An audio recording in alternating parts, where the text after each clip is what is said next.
શ્રી સિદ્ધેશ્વર મહાદેવનું વ્રત. વ્રતની વિધિ. સિદ્ધેશ્વર મહાદેવનું વ્રત કોઈપણ સોમવારથી કરી શકાય. આ વ્રત દર સોમવારે કરવાનું. એકે સોમવાર પાડવો નહીં. વ્રતનું ફળ મળે નહીં ત્યાં સુધી આ વ્રત કરવું. આ વ્રતમાં શિવની પૂજા કરવી. એકટાણું કરવું. શ્રી સિદ્ધેશ્વર મહાદેવની વાર્તા.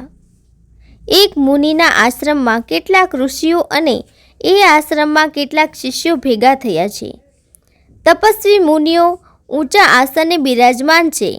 શિષ્યો આવીને ઋષિમુનિઓને દંડવત પ્રણામ કરીને એમની સામે બેસતા જાય છે.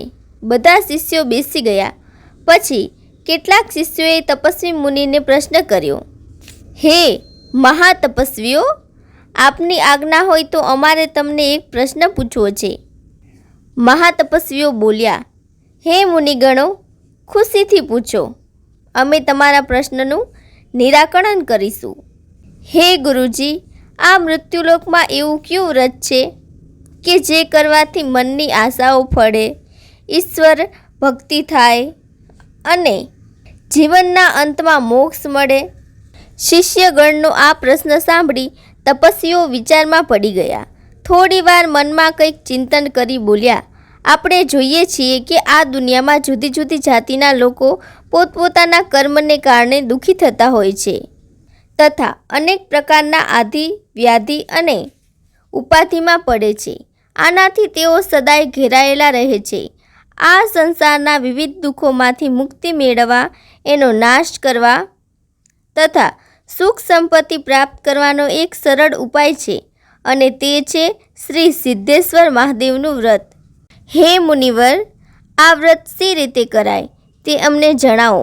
હે શિષ્યો, આ વ્રત મહાદેવનું હોવાથી સોમવારે જ કરવામાં આવે છે. પ્રાતઃકાળમાં સ્નાનાદિથી પરવરી ભગવાનના પવિત્ર સ્થાને ગૌમૂત્ર છાંટીને ત્યાં પાટલો મૂકો. તેના ઉપર સ્વચ્છ શ્વેત વસ્ત્ર પાથરવું. તેની ઉપર સિદ્ધેશ્વર મહાદેવની તસવીર મૂકવી. આ તસવીરની પાછળ ચોખ્ખું પાણી ભરી એક તાંબાનો લોટો મૂકો. તે લોટાની અંદર તુલસીનું એક પાન નાખવું. આ કળશ પાટલા ઉપર મૂકીને પછી કહેવું, હે શિવજી, અહીં પધારો.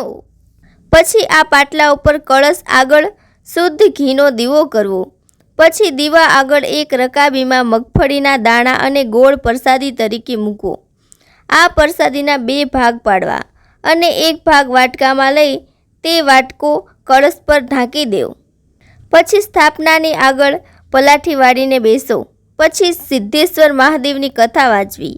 ઓમ નમઃ શિવાય મંત્રનો જાપ કરો. નક્કી કરેલી માળા પૂરી થતાં ઘીના દીવા વડે મહાદેવજીની આરતી ઉતારવી. આરતી બાદ કળશમાંનું પાણી તુલસી ક્યારે અથવા વડ કે પીપળાના ઝાડે રેડી દેવું. વાટકીમાં રાખેલો પ્રસાદ બધાને વેચી દેવો. જ્યારે રકાબીમાં રાખેલો પ્રસાદ ગાય અથવા બળદને ખવડાવી દેવો. પાણીના કળશમાં મૂકેલું તુલસીનું પાન એકટાણું કરતાં પહેલાં ખાઈ લેવું. આ રીતે દર સોમવારે વ્રત કરવું. એકેય સોમવાર પડવા દેવો નહીં. જો આ વ્રત કોઈ સ્ત્રી કરતી હોય અને કોઈ સોમવાર જો એમને અડચણ દિવસ આવતો હોય તો બીજી કોઈ મહિલા પાસે આ વ્રત કરાવી લેવું, પણ આ વ્રત પાડવું નહીં. આ વ્રતનું ફળ અચૂક મળે છે, એટલે જ્યાં સુધી આ વ્રતનું ફળ મળે નહીં ત્યાં સુધી આ વ્રત ચાલુ રાખવું. આ વ્રતની ઉજવણીમાં છેલ્લા સોમવારે પણ પૂજા કરવી. કળશની આગળ શ્રીફળ મૂકવું. રસોઈમાં ગમે તે એક મિષ્ટાન બનાવી સ્થાપનાની આગળ મૂકવું. પૂજન વિધિ બાદ 5 નાના બાળકો જમાડવા. આ બાળકોને ભણવાના કામમાં આવે તેવી કોઈ ચીજ વસ્તુ જેવી કે રબર, પેન્સિલ, ફૂટપટ્ટી વગેરે ભેટ આપવી. રોકડા પૈસા આપવા નહીં. વ્રત કરનારે બાળકોને જમાડ્યા બાદ એકટાણું કરવું. પછી સ્થાપનામાં મૂકેલ શ્રીફળ મહાદેવજીના મંદિરે મૂકી આવવું અને શ્રીફળને પ્રણામ કરી મહાદેવજીને પ્રાર્થના કરવી. શક્તિ પ્રમાણે એકી સંખ્યામાં સિદ્ધેશ્વર મહાદેવજીની પવિત્ર પુસ્તિકાને ભક્તોમાં લહાણી કરવી. ઉજવણીની રાતે 12 વાગ્યા સુધી જાગરણ કરવું અને શિવ ચાલીસા અથવા શિવને લગતા પુસ્તકોનું અધ્યયન કરવું. જો આ વ્રત પૂર્ણ શ્રદ્ધા ભાવનાથી કરવામાં આવે તો તેનું ફળ અવશ્ય મળે છે. સંતાન વિહોણા બહેનોને પુત્ર પ્રાપ્ત થાય છે. ગૃહસ્થી જીવનવાળાને સુખ શાંતિ મળે છે અને કુંવારી કન્યાને ઈચ્છિત વરની પ્રાપ્તિ થાય છે. જય સિદ્ધેશ્વર મહાદેવ.